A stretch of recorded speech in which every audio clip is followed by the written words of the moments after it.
আজকে জাতীয় নাগরিক পার্টি এনসিপির প্রথম কর্মসূচি হিসেবে আমরা জাতীয় স্মৃতিসৌধে আমাদের স্বাধীনতা সংগ্রামের বীর শহীদদের শ্রদ্ধাঞ্জলি দিতে এসেছি।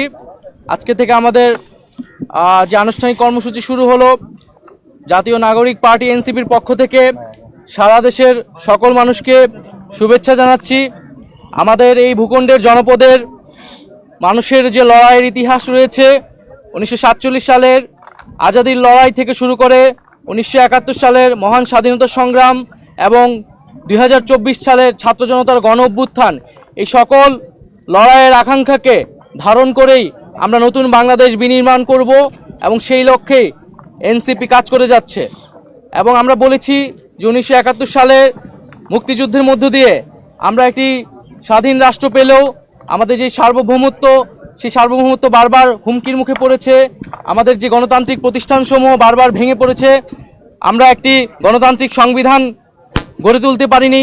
একটি একদলীয় সংবিধানের মাধ্যমে ফ্যাসিজম এবং একদলীয় স্বৈরতন্ত্রের বীজ বপন করা হয়েছিল।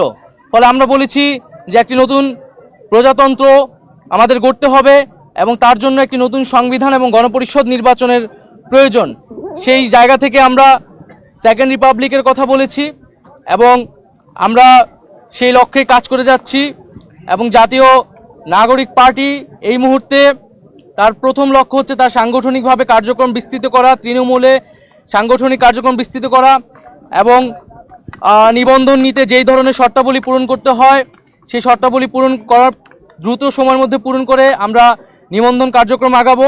এ মাসের মধ্যে আমরা আমাদের গঠনতন্ত্র যে প্রণয়নের কাজ, সেই প্রণয়নের কাজটি আমরা শুরু করব। গণতান্ত্রিক প্রক্রিয়াকে বারবার দীর্ঘায়িত করা হয়েছে, আমাদের এবার যাতে আর দীর্ঘায়িত না হয়, 24-এর গণ অভ্যুত্থান যাতে ব্যর্থ না হয়, পুরনো সংবিধান এবং পুরনো শাসন কাঠামো রেখে একটি নতুন বাংলাদেশ বিনির্মাণ সম্ভব নয়। কেবলমাত্র সরকার পরিবর্তন করেই আমরা কিন্তু আমাদের জনগণের যেই কল্যাণ সেটি সম্ভব নয়, প্রকৃত গণতন্ত্র বাস্তবায়ন সম্ভব নয়। সেজন্য আমরা বলছি যে আমরা যেহেতু এই 24 সালে গণ অভ্যুত্থান হয়েছে, ছাত্র জনতা রক্ত দিয়েছে, আমরা কেবল সরকার পরিবর্তন নয় বরং শাসন কাঠামো সহ পুরো সাংবিধানিক পরিবর্তন করে নতুন একটি বাংলাদেশের যাত্রা শুরু করতে চাই, যেখানে প্রকৃত গণতন্ত্র, ইনসাফ এবং সাম্য নিশ্চিত করা সম্ভব হবে। আমরা জুলাই গণ অভ্যুত্থানে সংগঠিত যে গণহত্যা, সে গণহত্যার বিচার দ্রুত সময়ের মধ্যে কার্যকর দেখতে চাই এবং বিচারিক প্রক্রিয়ার মাধ্যমে আওয়ামী লীগের রাজনৈতিক ফয়সালা এই বাংলার মাটিতে করতে হবে। এই জুলাই গণ অভ্যুত্থানে আমাদের প্রতিশ্রুতি ছিল যে যারা এই হত্যাকাণ্ডের সাথে জড়িত এবং যারা গত 15 বছরে নানা ধরনের জুলুম করেছে তাদের বিচার এই বাংলার মাটিতে হতে হবে।